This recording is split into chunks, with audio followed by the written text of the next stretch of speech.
हाय, मैं हूँ सिरी। हाय, मैं हूँ ऋषि। हमारे चैनल सेंस ऑफ विजडम में आपका स्वागत है। Let's begin today's topic in our podcast. आइए आज के टॉपिक की शुरुआत करते हैं हमारे पॉडकास्ट में।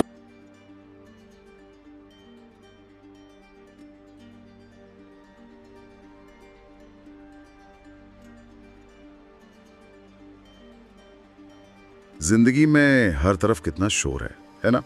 हमेशा कहीं पहुंचने की जल्दी, कुछ करने का दबाव। कभी कभी लगता है जैसे हम एक तेज रफ्तार ट्रेन में हैं और रुकने का कोई स्टेशन ही नहीं है। तो इस भागदौड़ के बीच क्या मन की शांति पाना मुमकिन है? ये सवाल बहुत गहरा है और इसका जवाब शायद इस बात में छिपा है कि ये शोर, ये सिर्फ बाहर नहीं है, ये हमारे अंदर भी है। हमारे अंदर? हाँ, ये हमारे अपने मन की आवाज है जो लगातार कुछ ना कुछ कहती रहती है, चुनती रहती है और हमें किनारों की ओर धकेलती रहती है। शांति की शुरुआत शायद इस अंदरूनी शोर को समझने से होती है। ये विचार तो दिलचस्प है कि हम खुद ही अपनी बेचैनी पैदा करते हैं। हमारा मन हमें किनारों पर कैसे धकेलता है? मतलब हमारा मन हमेशा या तो ये या वो में सोचता है। अच्छा या बुरा, सफलता या असफलता, सुख या दुख, ये हमेशा दो सिरों पर जीता है, जबकि असलियत ठीक बीच में होती है। दोनों के बीच, जैसे न दिन न रात, बल्कि दोनों के बीच का एक संतुलन। तो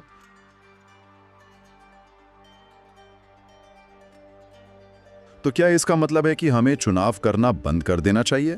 लेकिन जीवन तो विकल्पों से भरा है, हर कदम पर कुछ चुनना पड़ता है। नहीं, इसका मतलब है चुनाव रहित जागरूकता के साथ जीना। चुनाव रहित जागरूकता, ये सुनने में थोड़ा मुश्किल लग रहा है। हाँ, लग सकता है, पर इसका मतलब बस जीवन को वैसे ही स्वीकार करना है जैसा वो है, बिना उसे बदलने की कोशिश किए। आप इसे लेट गो या समर्पण कह सकती हैं। जब दुख है तो वो दुख है, जब सुख है तो वो सुख है। उनसे लड़ना नहीं है। बिल्कुल। जब हम लड़ना बंद कर देते हैं तो हम बीच में आ जाते हैं और वहीं शांति है।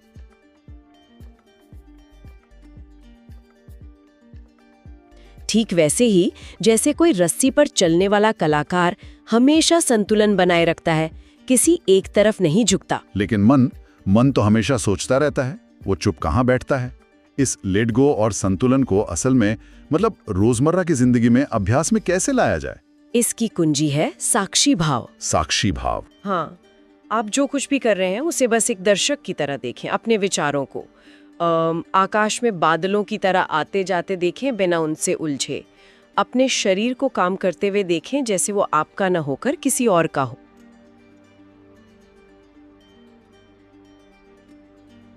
तो इसका मतलब कोई भी काम ध्यान बन सकता है? बिल्कुल।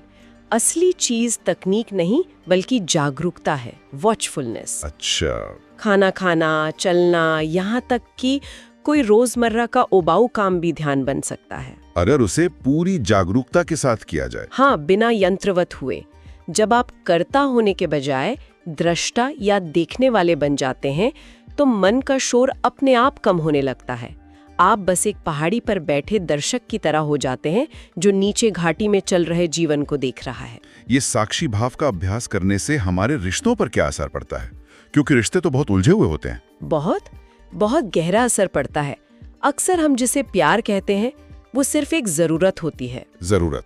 किस तरह की जरूरत? हम अकेलेपन से बचने के लिए दूसरे का इस्तेमाल करते हैं। इससे एक बंधन बनता है और जब हमें घुटन महसूस होती है तो हम दूर भागते हैं।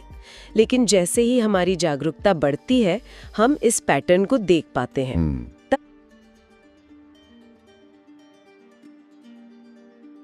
अब प्यार जरूरत नहीं रहता, बल्कि एक गहरा संबंध और अंतरंगता, इंटिमेसी बन जाता है। और जो रिश्तों में वो शुरुआती उत्साह होता है, जो एक्साइटमेंट होता है, उसके बारे में क्या? जब वो खत्म हो जाता है तो लगता है जैसे सब खत्म हो गया। यही तो सबसे बड़ी गलतफहमी है। अच्छा। हाँ, उत्साह एक नशे की तरह है जो उतरना ही है। ज्यादातर लोग सोचते हैं कि उत्साह का खत्म होना प्यार का खत्म होना है। सही बात है। जबकि असल में असली गहरा और शांत प्यार वहीं से शुरू होता है।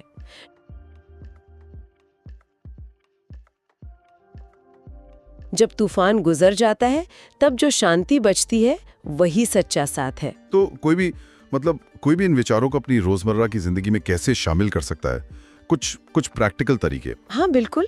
पहला कदम, दिन में कोई भी एक काम जैसे चाय पीना या नहाना पूरी तरह से डूब कर करें। पूरी तरह से डूब कर? हाँ, सिर्फ उसी पल में रहें, उसकी हर बारीकी को महसूस करें। ठीक है। दूसरा कदम, जब कोई तीव्र भावना जैसे गुस्सा या उदासी उठे, हाँ, जो कि अक्सर होता है, तो उस पर तुरंत प्रतिक्रिया देने के बजाय बस उसे महसूस करें।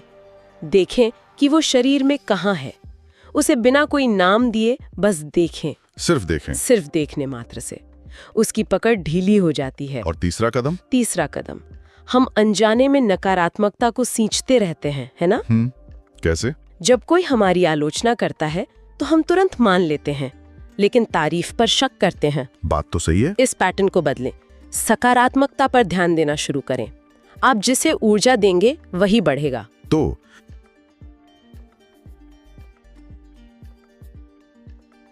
तो कुल मिलाकर संदेश ये है कि बाहरी दुनिया या दूसरों को बदलने की कोशिश करने के बजाय असली काम अपने अंदर की जागरूकता पर करना है।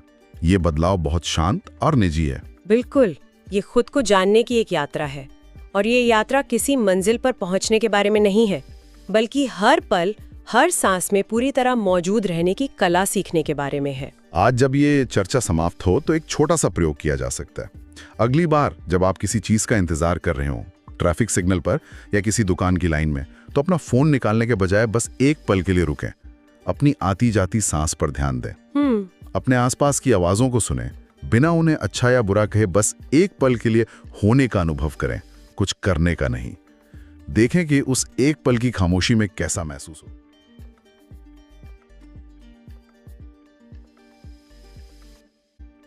अगर आपको ये एपिसोड पसंद आया हो तो चैनल को लाइक और सब्सक्राइब जरूर कीजिए।